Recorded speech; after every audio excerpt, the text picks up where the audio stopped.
Hi எல்லாருக்கும் வணக்கம். நம்ம சோழன் பாண்டி வானதி பிரச்சனையை தீர்த்து வைக்கிறதுக்காக வானதியை கூட்டிகிட்டு வெளியே போனால் அங்கே ஒரு பெரிய பிரச்சனை நம்ம சோழன் முன்னாடி வந்து நிற்குது. நம்ம சோழனால் அந்த பிரச்சனையை சரி செய்ய முடியுமா? நம்ம சோழன் நம்ம நிலா ரெண்டு பேரும் சேர்ந்து என்ன முடிவெடுக்க போகிறாங்க தெரிஞ்சுக்கிறக்கு இந்த வீடியோக்கு ஒரு லைக் போட்டுக்கோங்க. ஸோ பார்த்தீங்கன்னா நம்ம சோழன் பாண்டி வானதி பிரச்சனையை தீர்க்கிறதுக்காக வானதி கூட ஒரு சின்ன டிரைவ் கூட்டிக்கிட்டு என்னதான் பிரச்சனை அப்படின்னு கேட்டுக்கிட்டே போகிறாரு. உன் கூட வாய் கொடுத்ததே தப்பாக போச்சா அப்படின்னு யோசிச்சுக்கிட்டே போகும்போது தான் அந்த பக்கமாக பீச்சு பக்கம் போகிறாங்க. திடீர்னு பார்த்தா அந்த பக்கம் காயத்ரி செம வேகமாக ஓடிக்கிட்டு இருக்காங்க. அது காயத்ரி மாதிரி தெரியுதே, இவன் எங்கே இந்த நேரத்தில் வேகமாக போய்கிட்டு இருக்கா அப்படின்னு வானதியை விட்டுட்டு நான் வந்துடுறேன் அப்படின்னு வேகமாக நம்ம சோழன் அந்த காயத்ரி பின்னாடியே ஓடிக்கிட்டு இருக்காரு. பார்த்திங்கன்னா அந்த காயத்ரி ஓடினது நிற்காம நேராக அந்த அலையோட அலையாக சேர்ந்து கடலுக்குள்ளே இறங்குறாங்க. பின்னாடியே போன நம்ம சோழன் ஏய் காயத்ரி என்ன பண்ணிக்கிட்டு இருக்க, நில்லு நில்லு அப்படின்னு கத்திக்கிட்டே நம்ம காயத்ரி பின்னாடி ஓடினாலோ நம்ம காயத்ரி என்ன நினச்சி ஓடினாங்களோ பின்னாடி யார் வராங்க என்ன சொல்கிறாங்க அப்படின்னு காதுலேயே வாங்காமல் கடலுக்குள்ளே இறங்கிட்டாங்க. நம்ம சோழன் ஒரு நிமிஷம் கூட யோசிக்காமல் அந்த காயத்ரியை பின்னாடியே போய் தூக்கிட்டு கடல்லேருந்து வெளியே கொண்டு வந்து போடுறாங்க. ஆனாலும் காயத்ரி மயக்கம் தெரியாமல் இருக்க சுற்றி எல்லாரும் வந்துடுறாங்க. கடல் பாதுகாப்பில் இருக்கிறவங்களும் நம்ம காயத்ரிக்கு ஃபர்ஸ்ட் எய்ட் கொடுத்து கண்ணு முழிக்க வைக்கிறாங்க. என்ன சார் பொண்ணோட வந்தால் பொண்ணை பத்திரமா பார்த்துக்க மாட்டிங்களா அப்படின்னு நம்ம சோழன்கிட்ட சொல்லிவிட்டு பத்திரமா வீட்டுக்கு கூட்டிகிட்டு போங்க அப்படின்னு சொல்லிட்டு அவங்க போயிடுறாங்க. பார்த்திங்கன்னா காயத்ரி அழுதுகிட்டே இருக்காங்க. அழுகையை நிறுத்து காயத்ரி, எந்த முடிவு எடுத்தாலும் நீ வேகமாக தான் முடிவெடுப்பியா? உன் கூட பேசலான்னு வந்தா லவ்னு வந்து நின்ன, இதோ கொஞ்ச நாள்லையே அந்த பல்லவ கூட பழகிட்டு லாட்ஜ் வரைக்கும் போயிட்ட, இப்போ அடுத்த நாள் பார்த்தா கடலில் இறங்கிக்கிட்டு இருக்க. எந்த முடிவையுமே யோசித்து எடுக்க மாட்டியா? எதுலேயும் வேகம், எல்லாத்துலேயும் வேகம், யாரை பற்றி எதுவும் யோசிக்காமல் உனக்காக ஒரு குடும்பம் இருக்குன்னு யோசிக்காமல் கூட்டிகிட்டு போன பல்லவனை பழி வாங்கணும்னு கூட யோசிக்காமல் இப்படி கடலில் போய் இறங்கியிருக்கியே, நீ எல்லாம் ஒரு பொண்ணா அப்படின்னு முடிவை மாற்றுறதுக்காக அழுகையை நிறுத்த வைக்கிறதுக்காக சோழன் காயத்ரியை ஓங்கி ஒரு அறையிறாரு. இப்போ எதுக்கு என்னை அடிச்சிங்க? நான் லாட்ஜுக்கு போனேன்னு சொல்லி எவ்வளோ அசிங்கமாக போச்சு தெரியுமா அப்படின்னு மறுபடியும் அழுதுகிட்டே பேசுகிறாங்க இந்த காயத்ரி. உனக்கு என்ன சொல்லணுமோ என்கிட்ட சொல்லு, அதை விட்டுட்டு இந்த மாதிரி முடிவெல்லாம் எடுக்காத.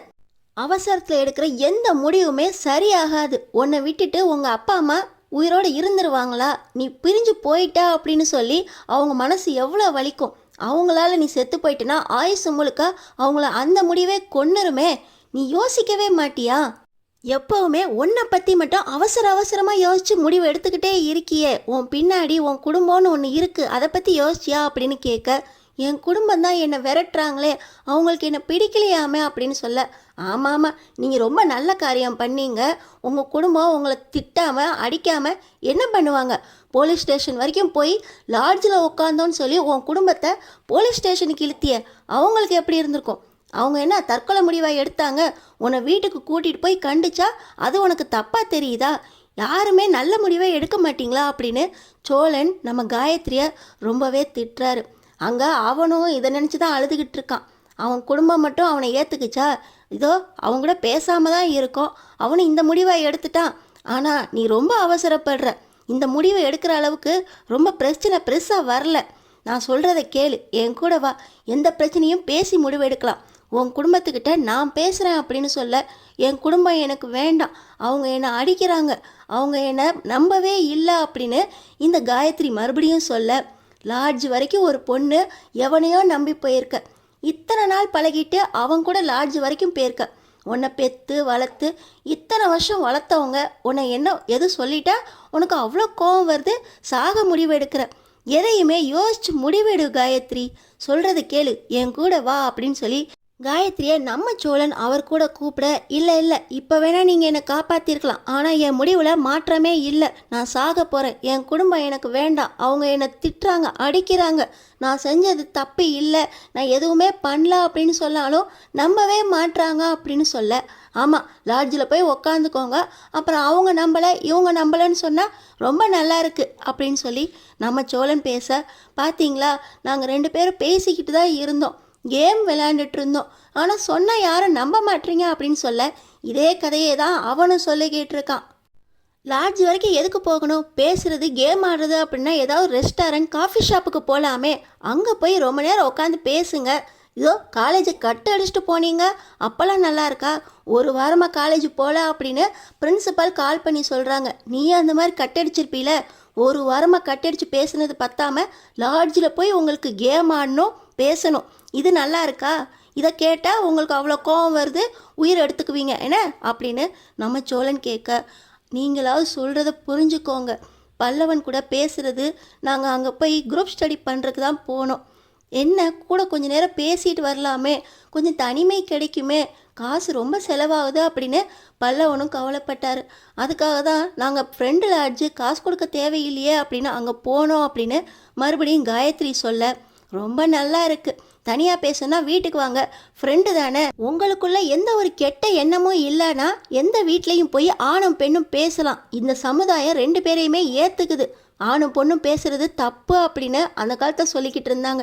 இப்போ ஒன்றா தானே படிக்கிறீங்க, ஒன்றா பேசி பழகுறீங்க, ரெஸ்டாரண்ட் காஃபி ஷாப் கூட போயிட்டு வராங்க, அதெல்லாம் கூட ஏற்றுக்குறோம். இப்படி லாட்ஜில் போய் உட்காந்துக்கிட்டு ஒன்றுமே பண்ணல அப்படின்னு சொன்னால் அதையும் நம்பிக்கிட்டு இருக்கணும் நாங்கள் என்ன அப்படின்னு மறுபடியும் சோழன் கேட்க, பார்த்தீங்களா மறுபடியும் நீங்களும் நம்ப மாட்டீங்க, என்னை பெற்றவங்க மட்டும் எப்படி நம்புவாங்க அப்படின்னு மறுபடியும் அழுகுறாங்க காயத்ரி.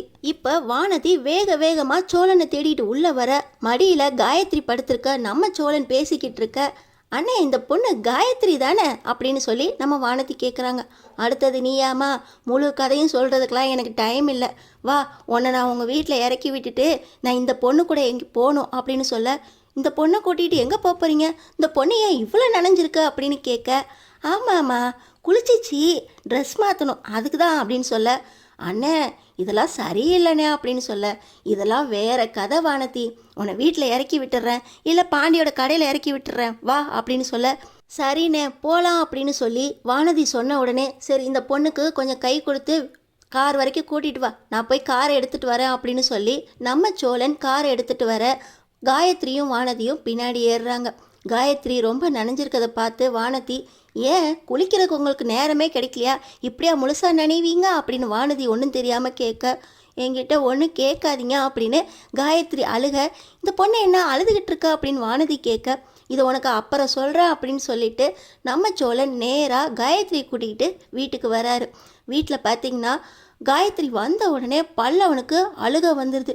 காயத்ரி என்ன ஆச்சு, ஏன் இப்படி நனைஞ்சிருக்க, என்ன ப்ராப்ளம் அப்படின்னு கேட்க, எல்லாருமே இந்த பொண்ணை எதுக்குடா இங்கே கூட்டிகிட்டு வந்தா அப்படின்னு கேட்க, நான் எல்லாத்தையும் சொல்கிறேன், எல்லாம் இவன் பண்ண தப்பு அப்படின்னு பல்லவனை ஓங்கி ஒரு அறை விடுறாரு சோழன். அரைஞ்சதுக்கே இப்படி அழுவுறியே பார், இந்த பொண்ணு சூசைட் பண்ணுறதுக்காக பீச் வரைக்கும் போச்சு, நான் ஏதோ பார்த்ததுனால கூப்பிட்டு வந்துட்டேன் அப்படின்னு சோழன் சொல்ல, என்ன சூசைட் பண்ணிக்க போச்சா அப்படின்னு சொல்லி பல்லவன், காயத்ரி என்ன ஆச்சு, எல்லாம் நான் பண்ண தப்பு தான் அப்படின்னு அவர் தலையில் அடிச்சுக்கிட்டு அழ, பண்ண தப்புக்கு முன்னாடி அதுக்கு அடுத்து என்ன கான்சிக்வன்ஸ் நடக்கும் அப்படின்னு யோசிக்காமல் பண்ணிடுறீங்க, இந்த ஜென்ரேஷனே இப்படி தான் இருக்கீங்க அப்படின்னு நம்ம நிலாவும் திட்ட, அடுத்து என்ன நடக்க போகுதுன்னு யோசிப்போம், ஃபஸ்ட்டு இந்த பொண்ணுக்கு ஒரு ட்ரெஸ்ஸை மாற்றி கூட்டிகிட்டு வா நிலா அப்படின்னு சொல்லி நிலாவை இந்த காயத்ரி கூட்டிகிட்டு உள்ளே போக சொல்கிறாரு சோழன். இந்த பல்லவன் காயத்ரி விஷயத்தில் நம்ம சோழன் நிலாவும் எல்லாரும் ஒன்றா சேர்ந்து என்ன முடிவு எடுக்க போகிறாங்க, 2 பேர் பண்ணதும் தப்பு அப்படின்னு அவங்களுக்கு எப்படி புரிய வைக்க போகிறாங்க, அடுத்தடுத்து என்ன நடக்க போகுதுன்னு தெரிஞ்சுக்கிறதுக்கு நம்ம சேனலை சப்ஸ்கிரைப் பண்ணி தொடர்ந்து பாருங்கள்.